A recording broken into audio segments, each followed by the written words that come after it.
Calisthenics.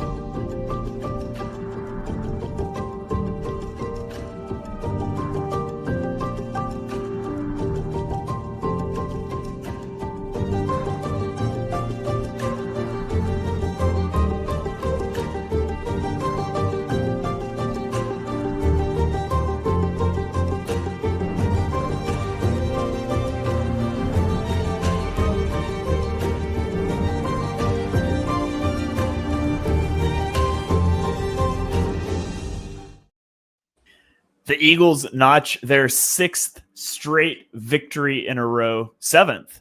I don't even know. We might be off already. Get to 9-2. It is 7 in a row. What a terrible intro. If this wasn't live, we'd redo it. But this is a live show, so you get what you get.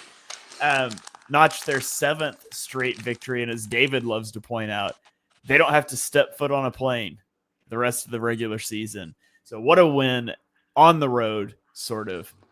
Road game. Home crowd in LA, joined by the crew here.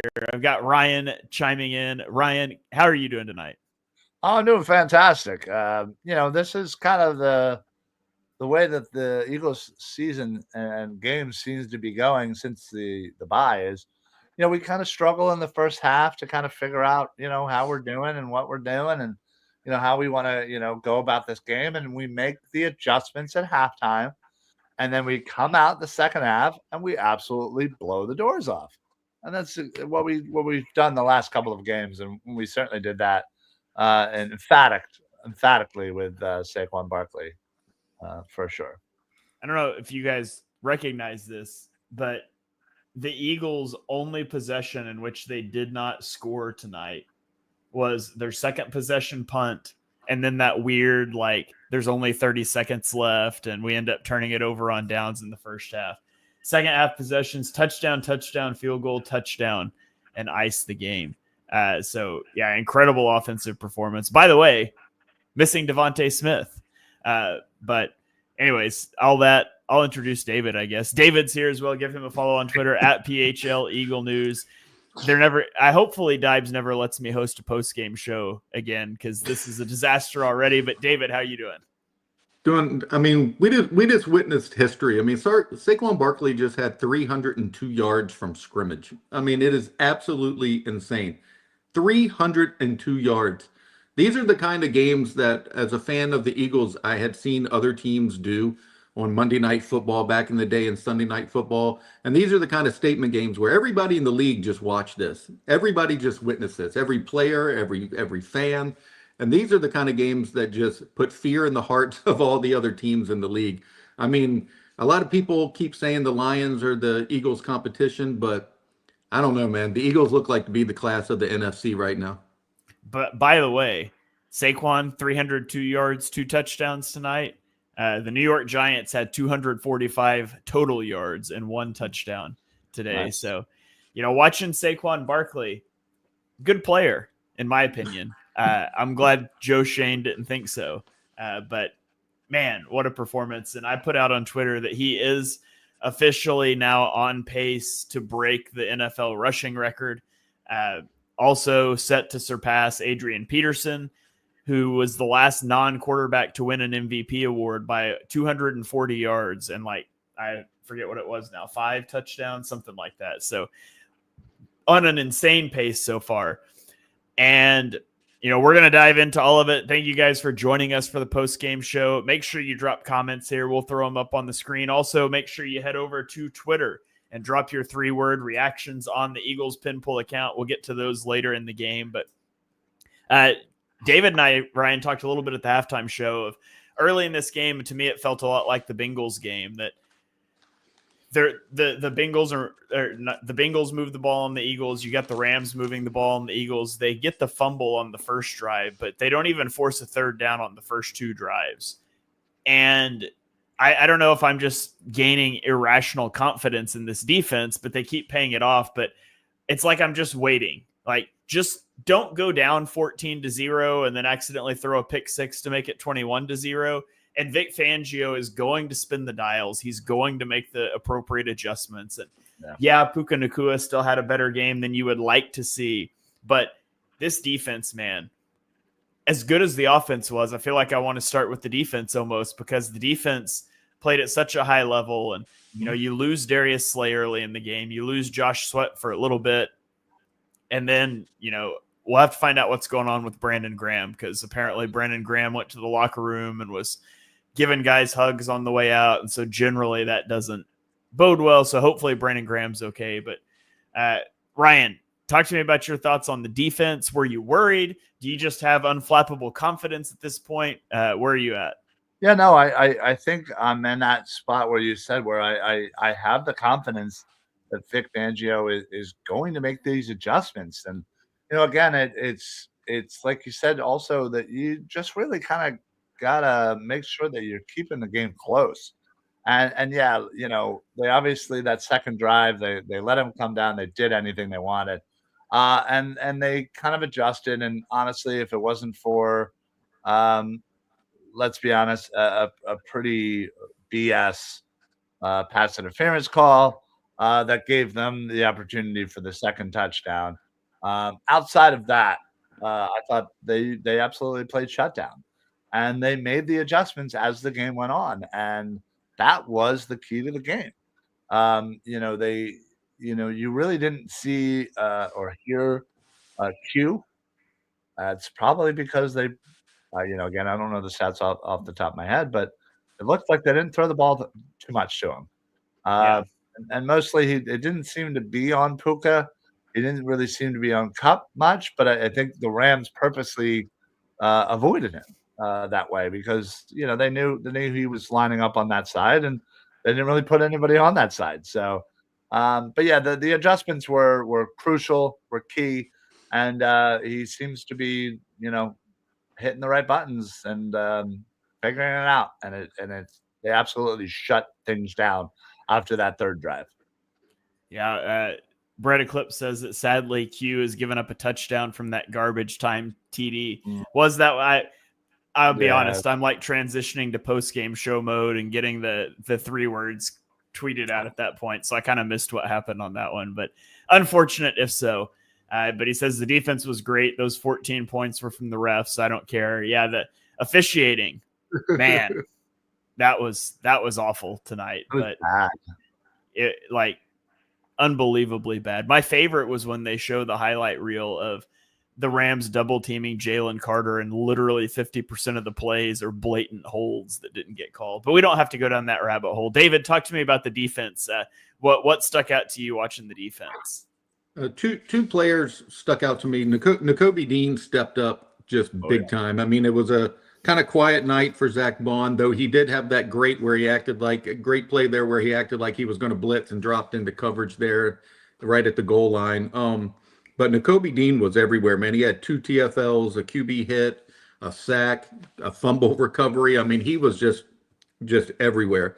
But the other guy who I think is an unsung hero in this defense, and every time I post or talk about him, nobody ever really gets behind him that much, and it's Milton Williams. I mean, he was active all night. Every play you see, he is involved in. He had 2 sacks, 2 TFLs, 3 QB hits. I mean, he is an integral part of that line.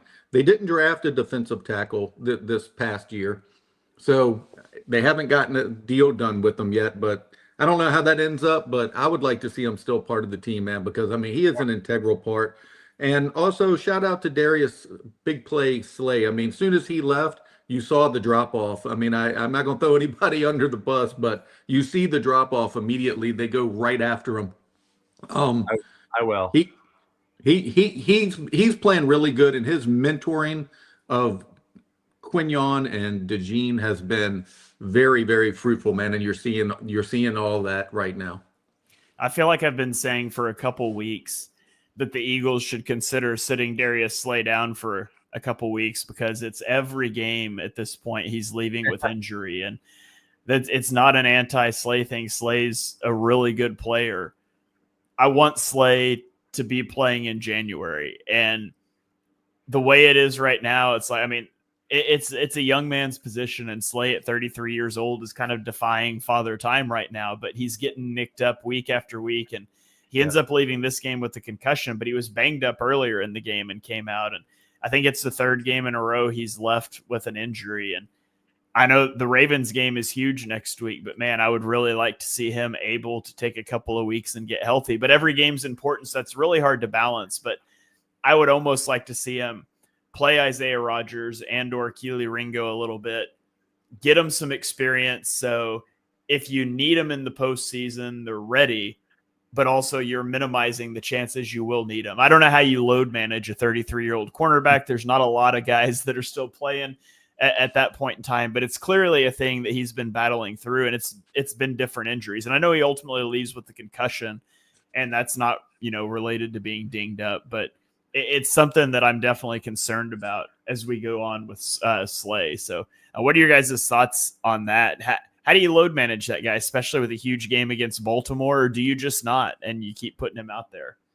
Yeah, I think it's tough because you saw when he was out, the guys stepped up for sure, but you also noticed a little drop, and I think Isaiah Rodgers just had himself a terrible night. Honestly, I didn't think he played really well, and the Rams were clearly picking on him. I think the Eagles are deep enough at the cornerback position to, if you see something like that, I would have loved to have seen kind of just like that. All right, clearly Rodgers isn't working tonight. Let's throw in Ringo, see what we got. Like, can it get any worse kind of thing. But yeah, you're right. I mean, we have the Ravens game coming up, Carolina, whatever, but you have Pittsburgh right there. Maybe you wait until you get through the Pittsburgh game and then you sit him for the last three. That's the only thing I can think of, because again, you're playing the divisional opponents. You should have things kind of wrapped up. Hopefully by then, maybe that's your only shot. Yeah. Let's go to a couple of comments here. We got Anthony chiming in, says, what a win. This team is for real. And again, they did this without Darius Slay, without Devontae Smith, without Josh Sweat for portions of the game. So incredible performance. John says the Eagles own SoFi Stadium. To be fair, I think every visiting team owns SoFi Stadium. Yeah, but true. Travis says the Eagles offensive line is just mauling people.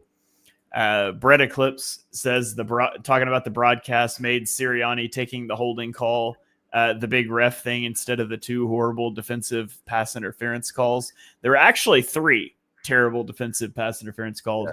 Although, to be fair, they're rules analysts, which I always think it's funny. The rules analyst will do like anything possible to avoid saying the refs were wrong. And all three times he was like, yeah, I wouldn't have called that. That was pretty weak. And then Williams says that he was watching the game with his Giants buddy, who also has Barkley on his fantasy team versus me this week.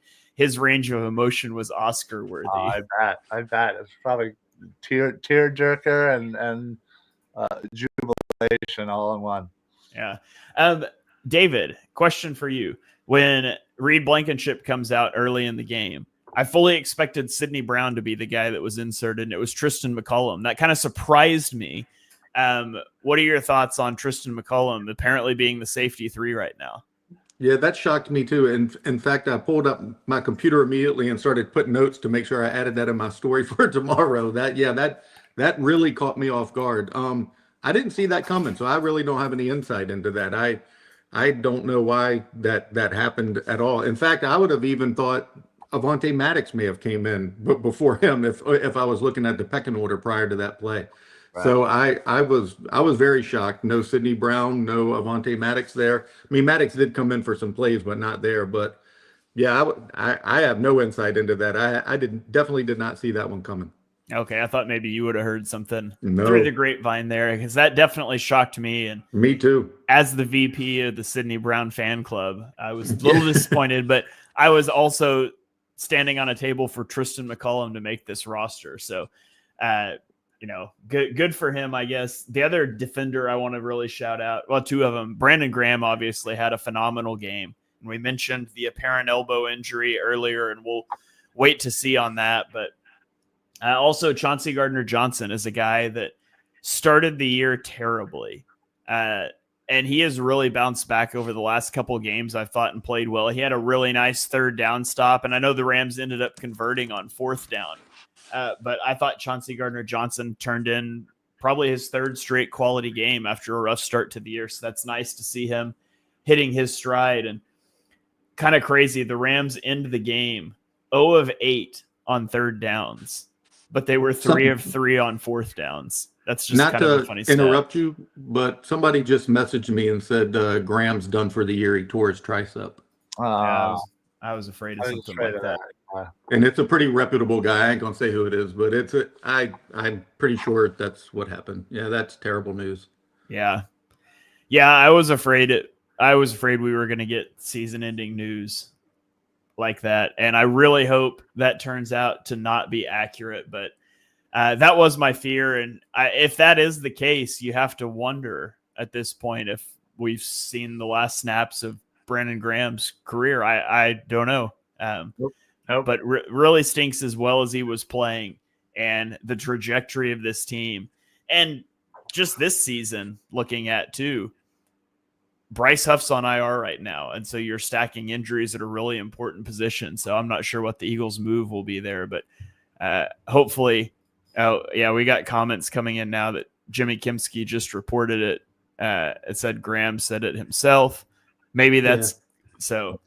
Yeah, unfortunate news from Brandon Graham breaking on the post-game show, and it does kind of suck the sails out of what was a really good defensive performance. Suck the wind out of the sails of what was a really good defensive performance. Yeah, and the thing is, I think he was kind of one of the catalysts to why this defensive front has been playing so much better over these last couple of games, and you hope that he's definitely a type of guy that's not going to go anywhere. He's still going to be right there. He's still going to be, loud and in the face of everybody. So hopefully, that aspect of Brandon Graham can kind of live on, and somebody, whether it be, Milton Williams or Jomo or, whomever, or Jalex Hunt, a little bit more down the line. Hopefully, they'll step up because we need it. We absolutely need it. Yeah. Man, that sucks. Deflated the whole enjoyment of this post-game show. But yeah. Well, let's flip over to the offensive side of the ball then. Back to good stuff. Does anybody else have anything they want to mention on the defense before we flip over to the offense? I don't know. Just I'm glad to see Milton Williams play so well. It kind of has me a little bit more scared that he might be going elsewhere in free agency, but I don't know. I thought he had a good game. I thought Jomo had a pretty good game. So it was encouraging stuff from the line for sure. Yeah. All right. Well, let's flip it over to the defensive, or we normally start on the offensive side. Let's flip it over to the offensive side. And let's talk about this offense that, again, punts the ball one time, has the weird turnover on downs thing at the end of the half that you almost just throw out, and otherwise scores on every single possession, puts up 37 points while down their number 1 or their number 2 wide receiver. The story of the game is Saquon Barkley. We already touched on him a little bit, but 302 yards from scrimmage, 255 on the ground, and 2 touchdowns. He also has 47 through the air. I loved the one catch where he's just like on his knee at the sideline when Jalen Hurts rolled out. But Ryan, so glad this guy's an Eagle. Talk to me about Saquon Barkley and your thoughts on this game. I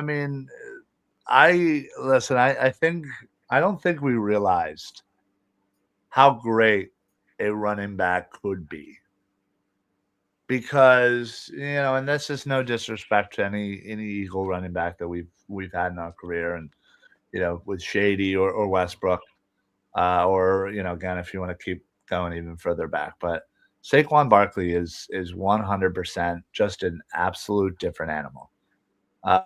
He is finally, you can see the joy is back with Saquon Barkley. He's running behind an offensive line that is one of the best in the league. He is not playing 8 or 9 games on that awful turf. And he's playing for a fan base that absolutely appreciates him and adores him. So he is absolutely in the mind of you feel good, you play good, and he is absolutely a absolute monster.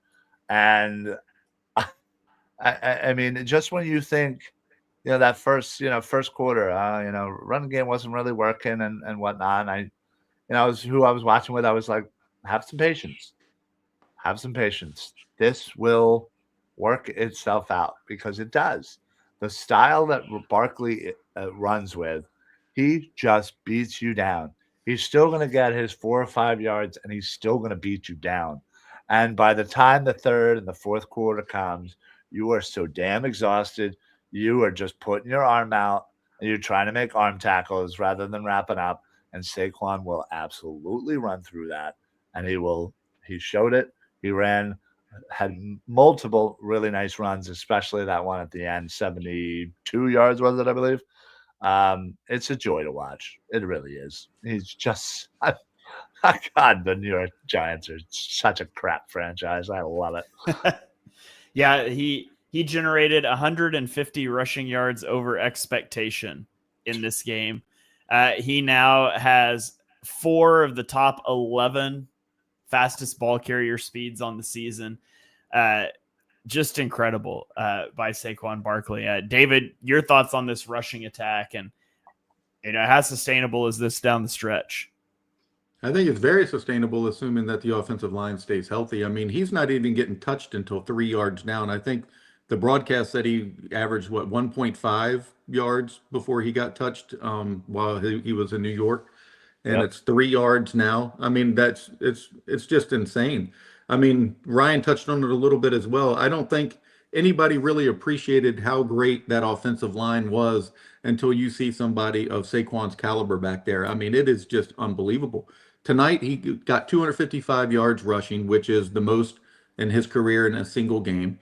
He beat his all-time rushing yards in a season record for number 3. He only needs one more 100-yard rushing game to tie Wilbert Montgomery for the most 100-yard rushing games in a season by the Eagles in franchise history. And he only needs 215 more yards to break Shady's single season record for most rushing yards in a year. I mean, he's played 11 games as a Philadelphia Eagle, and I do not think it's hyperbole to state he might be the best acquisition in Eagles history. Yeah, absolutely. Although A.J. Brown is right up there too. Thanks, Titans. Absolutely. Thanks, Titans. Thanks, Giants. All on the same team. Bad GMs, both franchises, and you can see the suffering that's been had by both since. How he takes advantage. We do have a great comment here on YouTube. The last time we had a major injury in LA, we won the Super Bowl. So maybe we're getting the 2017 magic back. Maybe that's just how it works out. But I just saw a stat from NFL Pro that says that since week 6, the Eagles have a plus 1,069 total yard margin over their opponents. They are the only team over plus 500 in that span. And they're almost at 1,100. Yeah, and they've over doubled the next closest team. So the offense is performing at a really high level. And if I'm honest, I kind of hate the passing game right now. Like, the drop back passing game is not very good. So much of it is Jalen Hurts scrambling to buy time to find somebody, or Jalen Hurts rolling out and running. And like, you just A.J. Brown beating double teams. Yeah, like you just put up 37 points without Devontae Smith on the field in a game in which I thought the pass game design was pretty poor. Agreed. And you just blasted the Rams anyways. And so I still think there's room to grow, and I think there's certainly reasons to be frustrated with what we've seen from the passing game. And yet, like Anthony said at the beginning, it's a great win. And what a team. And yet I feel like there's still meat on the bone for this offense to continue to get better. Ryan, what was your thought on the passing game in this game? And I guess we can get into Jalen Hurts here too. Yeah, listen, I it's funny you started saying that, and I knew exactly what you were talking about. It just, you're right. There's something about it that just, it like works, but like I don't know. It never seems like an easy thing. And I know, Brown, what, he was 6 for 109. But outside of that and outside of the, dump passes to Barkley, I mean, what did anybody really do? I mean, you had Goddard 4 for 19. I think Dotson had his obligatory one catch, as he does. On a bubble screen. Right, on a bubble screen. And nobody did anything else. So it definitely is, in a one way, it's good that there is some room for growth and room to fix things. And it's not something that's on, that can't be fixed. It just seems very inconsistent. And yeah, I don't know. There's something about it. You just, the eye test doesn't really flow. And, I think people kind of get lost in it when they see AJ Brown, make a great play or whatnot, or, when Devontae's in there or when Goddard's actually being utilized. And those big plays kind of mask the true problems of this offense, of the consistent moving the ball down the field. And thank God for our run game and one Saquon Barkley. But yeah, listen, I'm with you. There's something off, and they need to do a better job being consistent and move the ball. When I was even really surprised that there weren't really explosive passing plays in this game, because the Rams were top 5 in the league and giving up the most explosive passing plays. And I know there was the 28-yarder to AJ Brown that was just a curl route and he broke some tackles, and there was the 31-yarder to Saquon that was the screen, but there was really nothing downfield. And I did expect them to be able. I thought Hurts might have a big passing day in this one because the Rams secondary is not really good, and it just went the total opposite direction. But David, what are your thoughts on the pass game overall and on Jalen Hurts' performance in this one? Yeah, I agree with all of that. And we touched on it a little bit during the halftime show in regards to the play designs. I think that's the biggest issue with it, if I'm being honest. I don't like the play designs either. I thought they were setting some things up early in the game to take some deep shots. They never did. Granted, that could be because you don't have to when your running back gets a 70 and a 72-yard touchdown run. So maybe they just kept it in their back pocket and never did it. He had 15 completions, but what I didn't like the most was those design runs. Like we had said at halftime, also with the empty backfield, that's just too empty. I mean, easy to diagnose for opposing defenses. I mean, you know what is coming, and we know as watching it, and they know on the field, and I just don't like that. But the biggest plus is he has no turnovers. He does not put the ball in harm's way, and that's the recipe to win. You run, you throw the ball safely, you protect the ball, and you let the defense cook. And that's been the recipe to victory for 7 straight weeks. And I don't see how that, can be beaten, because that doesn't slump. Running games doesn't slump. You don't have to worry about the running game on the road. You don't have to worry about the running game because it's raining. You don't have to worry about those things. I mean, they have built a team that is designed to win this way, and it's going to be very hard to stop them. Yeah, Jalen Hurts had 11 turnover-worthy plays in the first 4 weeks of the season. He's had 3 in the last 7 games. 3 turnover-worthy plays in the last 7 games. And so, and they talked about that on the broadcast. They gave different numbers. I'm not sure where they pulled theirs from. They said he only had 1 in the last 6 weeks. Yeah. PFF has him with 2 against the Cowboys. And to be honest, I thought turnover-worthy plays was a PFF stat. Like, I don't know who else is charting turnover-worthy plays. They either misspoke or there's somewhere else that charts it out as well. Regardless, that's not really important. It's just quibbling over the statistics. Don't want people to be confused hearing us say a different number than they heard on the broadcast. But They did talk about how the run game is so good. You've got the receiving threat in AJ Brown, and Jalen Hurts is just not putting the ball in harm's way. And that's what you need him to do. Like, he doesn't have to do a lot. The defense is playing at an elite level. The run game's operating at an elite level. Don't turn it over and take really bad sacks. In this game, he takes 1 sack, no turnover-worthy plays. And, I mean, we're talking about the passing game, and we've got some complaints in the chat about complaining about the passing game. And just to be clear, like, the Eagles played great tonight, and I think we're all saying that. Just that the pass game is still lacking in some ways. But even at that, Hurts is 15 to 22 for 179 yards and a touchdown. He's over 0.3 EPA per drop back. And so, it's working. I just think that's the thing that has the most potential for growth still over the back stretch of the season. Like, if they could recapture the Jalen Hurts passing from the Super Bowl and from some of those really good games and plug that into this offense. I mean, it really is the whole tweet that everybody puts out of who's stopping this offense. Cause I don't know how you do it. Yeah. I think you described it best. A lot of meat on the bone. Nobody's criticizing it. It's just, it can be a lot better. I mean, it's just like you said, that's the best way to say it. It's still a lot of meat on the bone. Yeah. All right. Let's keep rolling here. Let's get into our player of the games. So we're all going to award a player of the game. No repeats. So just gives us a way to talk about a few different players. But Ryan, I'll give it to you first. So Ryan, tell me who your player of the game is. Oh man. This is a tough one. Who to pick? Yeah, obviously it's Saquon. The man breaks the record for the Eagles' most rushing yards in a game. Has two amazingly nice long runs. David, you said both of them were over 70, right?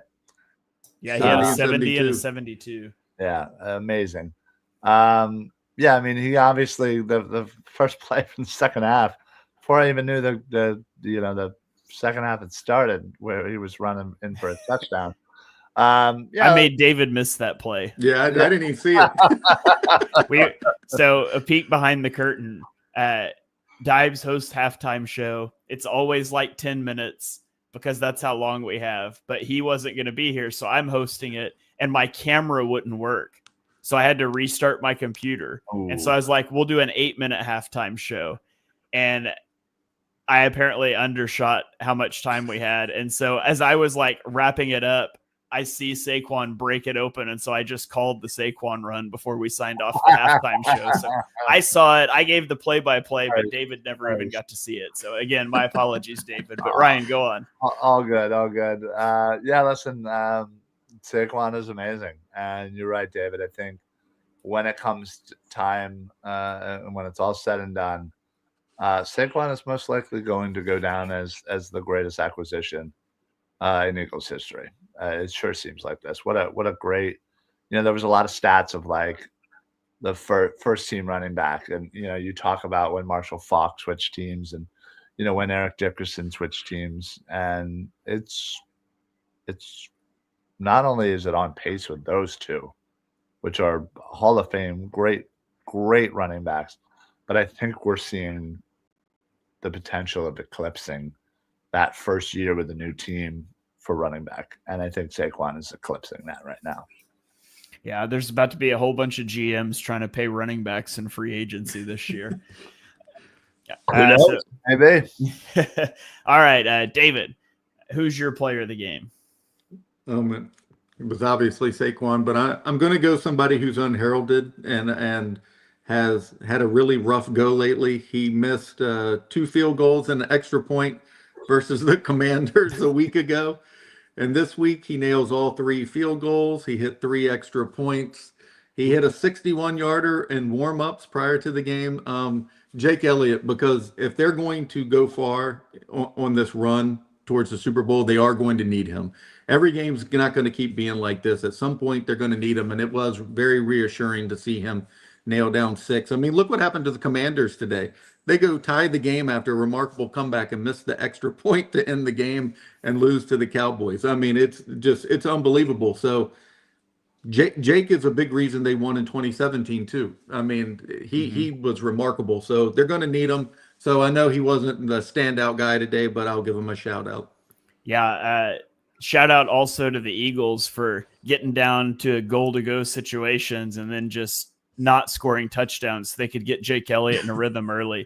You always hear about getting your quarterback in a rhythm with some easy throws. shout out to the Eagles for playing chess here and getting Elliott in a rhythm with some easy kicks to start the game. Man. That's messed I up. like it. Williams chiming in here says that Barkley's having more of an impact than when Christian McCaffrey switched to the 49ers mid-season. And Brett Eclipse says he can't wait for GMs to overinvest on above-average running backs without good offensive lines to sustain them. So you guys keep the comments rolling here. I'm not nearly as good at keeping an eye on him as Dives is, and he'll be back next week. I know I said that last week, but for real this time. He'll be back next week, and we'll get more of your comments up here. But keep those rolling in. I'm going to give my player of the game to Brandon Graham. Nice. I was going to go with whichever one you didn't take between Brandon Graham and Milton Williams, and you didn't take either one. But you could take either one. But Graham's the Eagles legend. And again, unfortunately, the injury in his season's done now. But, man, what a game he played in the last game this season. He was dominant. He was wrecking their run scheme. He got a sack of Stafford. So Brandon Graham was everywhere. I'll give him the shout out for player of the game. Didn't you just buy his jersey, Shane? I did. It's not here yet. Oh, my God. Never bought another jersey. I'll be wearing it. I'll be wearing it when it gets here in like 3 weeks. Yeah. Hey, I do. No, I shouldn't say that. I'm not going to tell you that. Never mind. Forget about it. Did you buy another jersey? No, I was going to say the last jersey I bought was fine, but it was Kelsey's jersey last year and he retired. But we all knew that was going to happen. I didn't make Kelsey retire buying his jersey. No, you're purposely buying legends. I respect it. I bought the Wentz jersey the Super Bowl year, and we all know how that turned out. So you're right. Maybe I should not buy jerseys anymore, ever. Yeah, he bought it a week before we went to LA. Yeah, no, I actually bought it after the injury, I think. Oh, really? I was going to say. Yeah. That's even harsher. Listen, that's fine. You know, you buy a jersey of a player that goes out for the year in the year that we won the Super Bowl. We'll just win the Super Bowl this year. Yeah. See, it tracks. Guy gets injured in LA. I buy the jersey. I technically bought the BG jersey before, but it's not here yet, so it kind of counts. I wear it for the first time. Eagles going to the Super Bowl confirmed. Williams says, I'm the Grim Reaper. No more jersey purchases. I'm done. No more. I promise. Yeah, Brandon Graham's one of the few jerseys I actually have signed. I probably shouldn't tell people that I did get my son a Jalen Hurts jersey for Christmas. So, but that one's not for me, so that's okay. It won't fall under the curse, right? Absolutely. Well, let's hope he doesn't listen to the show. Yeah, he does not listen to. He doesn't listen to the podcast. He watches the games, and sometimes he watches my all 22 videos, but he doesn't listen to all the podcasts. William says I need to buy the jersey of the best player on the opposing team. All right, I'm getting a Lamar jersey this week. Now, can we just go ahead and buy a golf jersey? Yeah, no, he's not the best player. He's not like the fifth best player. All right, yeah, that would be the most impactful. That's true. Ryan says, hit the like button, you bums. Smash that like button. Yeah. Can I just real quick address, there was a comment about Kenny Gainwell and myself. I don't know where it is, but I will seriously, right here. I will never, ever say a nice thing about Kenny Gainwell. I don't care. My mind's made up. It's not happening. You can say it every week when oh my God, he ran 8 yards. Oh boy, he scored a touchdown. I don't care. It's never going to happen. How about a game-winning touchdown in the Super Bowl?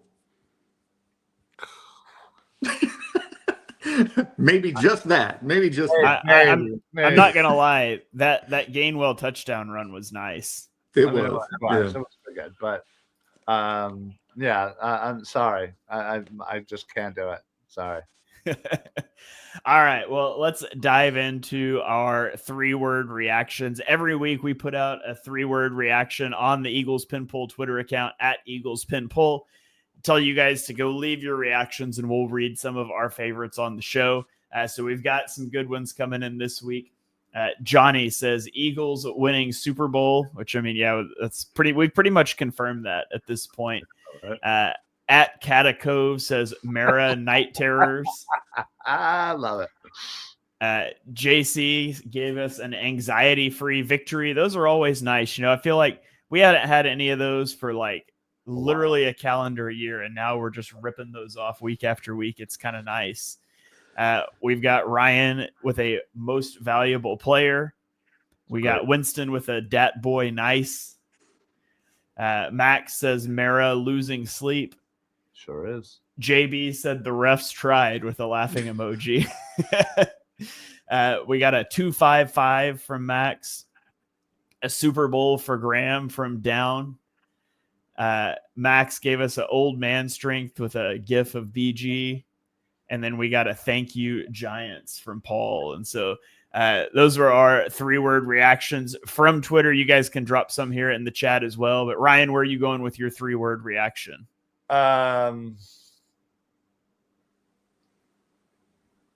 Man, I'm wondering how